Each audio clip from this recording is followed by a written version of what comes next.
El año pasado salió un disco que, si ustedes buscan en mis videos de discos que más he disfrutado en el 2023, no lo van a encontrar. ¿Por qué? Simplemente porque se me pasó, me olvidé. Cosa que después, pasados los meses, me doy cuenta de que no incluí discos que me gustaron y que escuché en esos videos porque soy un idiota, no hay otro argumento, pero sí lo había escuchado. El disco de Winchar con doble A, por eso lo pronuncio así para que quede bien claro, que se llamaba The Last One. Bien, el último, efectivamente. Unos meses después de salido ese disco, Evgeny Pilnikov, el único miembro de Winter, a ver, vamos a hablar de Winter, es una banda de black metal eh, que oscila entre lo que sería black metal depresivo, black metal atmosférico, raw black metal, que muchos le llaman, que para mí es un género fantasma, es uno de esos géneros fantasma que siempre se menciona, igual que el brutal death metal, ¿no? Es una que no tiene características, pero no vamos a hablar de eso ahora.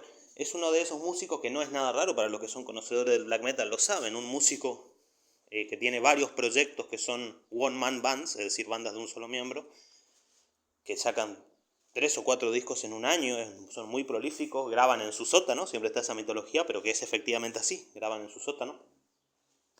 Muy precario a nivel técnico, a nivel de estructura de grabación, digamos, pero no lo necesita y son grandes artistas, realmente hay grandes artistas ahí. Ni no vamos a entrar a mencionar a los Baerom, ¿no? A los Asgore, a los Werewolf, etcétera. Hay muchos ejemplos de los cuales se puede echar mano y bueno, los que escuchan black metal saben de qué me refiero, es toda una mitología. Esos personajes muy prolíficos que muy jóvenes tienen más de una decena de proyectos que son de una sola persona y cerca de 50 discos, es una cosa tremenda. Pero bueno, más allá de eso, nuestro amigo Evgeny Pilnikov, él tenía varios proyectos, entre ellos Winchar, que era el que yo escuchaba, el que yo seguía. Unos meses después de salido este disco, él muere, según la información que hay en internet, de un paro cardíaco. Ok, muy joven. Pero tomemos esta cuestión. ¿Ustedes recuerdan, por qué quería hablar del suicidio en el metal? Ustedes recuerdan el caso de Scott Columbus, ¿no?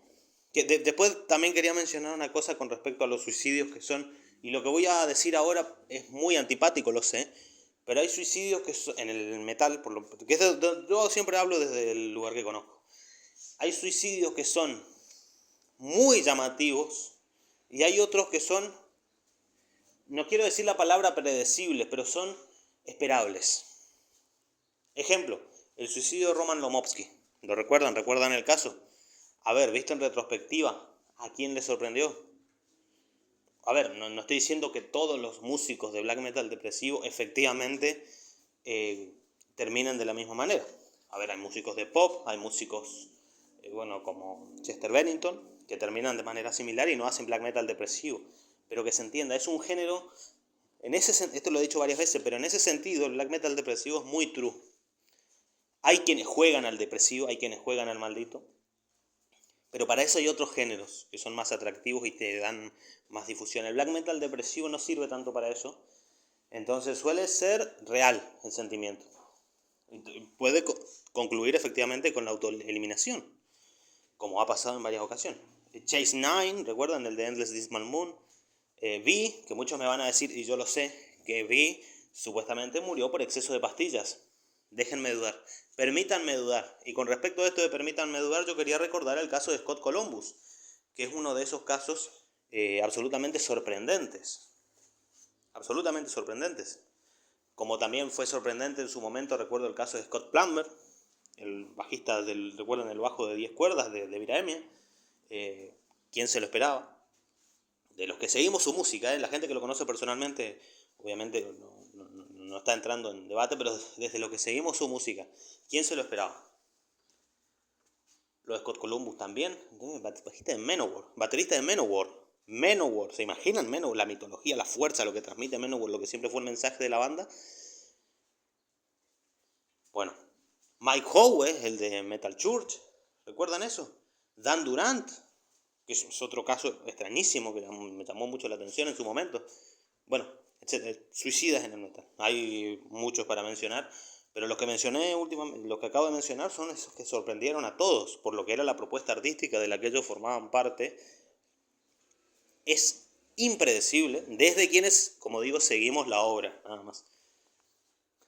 Así que sí, no voy a mencionar ningún otro por músicos de black metal depresivo que en algún momento ocurre lo que puede la autoeliminación, como digo, y decir que yo lo predije, porque es una cosa absolutamente deleznable pensar de esa manera, ¿no? Pero puede pasar. Esto es un tema antipático, lo sé. Pero recordemos el caso de Scott Columbus, que es una leyenda del metal, todos lo conocemos. Pero recordemos puntualmente lo que pasó el día de su muerte. No olvidemos que Scott Columbus falleció el 4 de abril del 2011, a la edad de 54 años. Se desconocen, eso decía en su momento, ¿no? El día de su fallecimiento, se desconocen detalles de la causa del fallecimiento. Y Manowar, la banda, en su sitio publicó lo siguiente en ese momento. Paso a leer. Con gran pesar anunciamos el fallecimiento de nuestro hermano Scott Columbus, un talento especial, coincido, gran baterista, así como una persona especial, un padre, un amigo, fíjense esto de padre, atención, un amigo y un hermano del metal, obviamente, son Manowar. No iban a quedarse sin decir eso. Todos los grandes momentos que pasamos juntos brillan en nuestros corazones y recuerdos para siempre. Sabemos que está en un buen lugar y en paz, nunca será olvidado.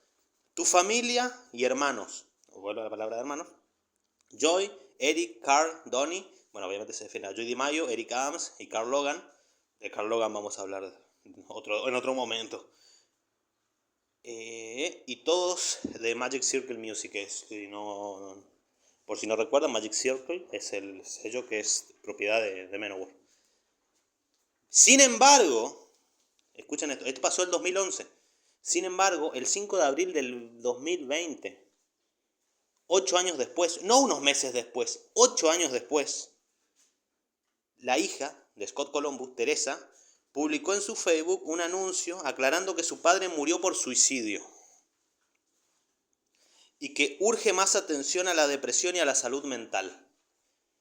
Bien, lo que hace Teresa es aclarar 8 años después, quiero mencionar eso, no es una semana o un mes después, 8 años después salir a decir lo que realmente pasó y llamar la atención sobre que hay que prestar atención, valga el pleonasmo, a las cuestiones de salud mental y depresión, porque efectivamente Scott Columbus sufría mucha depresión. Desde quienes lo conocemos a través de su obra, absolutamente impredecible esto, ¿no? Nadie se lo esperaba.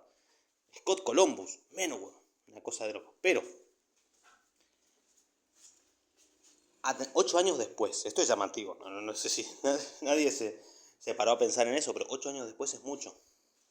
¿Por qué ocurre esto? Creo que por esencialmente dos razones. En primera, no alentar la actitud, porque viste es como cuando se suicidó lo de Kurt Cobain. Los seguidores, bueno, no voy a hacer referencia al cómic del Predicador, ¿no? Pero hay seguidores que podrían haber seguido el mismo camino de su ídolo. Bueno, que no pase eso en primera instancia. Y obviamente lo que dije hoy en los medios de comunicación, no hablar de suicidio y menos de suicidio de una persona con tanta representación en un nicho específico, porque puede alentar conductas de otro, lo cual va en contradicción con el hecho de decir que es un problema de salud mental, porque entonces, ¿qué es? ¿Es un problema de salud mental o es un problema de manipulación mediática? Pero X. Eso primero, y segundo porque es contradictorio con lo que es Manowar. Yo sé que es muy antipático lo que estoy diciendo, pero nadie lo pensó. Nadie lo piensa que si se autoelimina un músico de black metal depresivo que tiene su proyecto de una sola persona, que es un chico de 25 años que graba en su sótano, lo que termina es engrandeciendo su leyenda. Es muy antipático lo que estoy diciendo, pero por favor que se entienda el sentido de lo que quiero expresar. Engrandece su leyenda. De hecho, nace su leyenda de ahí. Se convierte en un auténtico ícono del nicho, mucho más fuerte. Ahora, si esto le ocurre a un músico con otra propuesta artística, hay una contradicción evidente, a la cual no podemos ignorar, y que quizás se quiso ocultar. Estos son todas especulaciones de mi parte, pero a ver, 8 años para aclarar lo que realmente pasó es mucho tiempo. Yo estuve mucho tiempo sin saber realmente qué había pasado. Me enteré hace relativamente poco, tiempo después de que fue anunciado de que Scott Columbus efectivamente se suicidó. Y es un caso, repito, muy llamativo, como el caso de Ingo en su momento. Porque no era un músico de black metal depresivo, Ingo, sabemos de qué estábamos hablando. Entonces es bien llamativo. Entonces, volviendo al tema con el que quería empezar. Nuestro amigo Evgeny Pilnikov, que meses antes de morir, entre comillas, por un paro cardíaco, saca un disco con su proyecto, uno de sus tantos proyectos, Winter, que se llamaba The Last One, el último. Y la última canción de ese disco es When I Die, cuando yo muera. Ajá. Usted no ven la conexión. Esto es muy llamativo.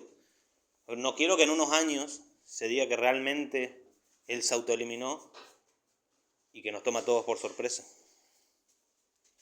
Tampoco estoy diciendo que eso haya pasado, porque repito, eso es un tema antipatiquísimo. Pero es llamativo. Un chico muy joven. Paro cardíaco. Bueno. En todo caso, los que son seguidores del black metal, para ellos no es nada nuevo esto, pero reitero, para los que no son tan fanáticos del black metal es bastante común esto de músicos muy prolíficos que tienen varios proyectos, que son todos bandas de una sola persona y que sacan más de un disco por año. Realmente hay ejemplos, muchos, y de gran calidad.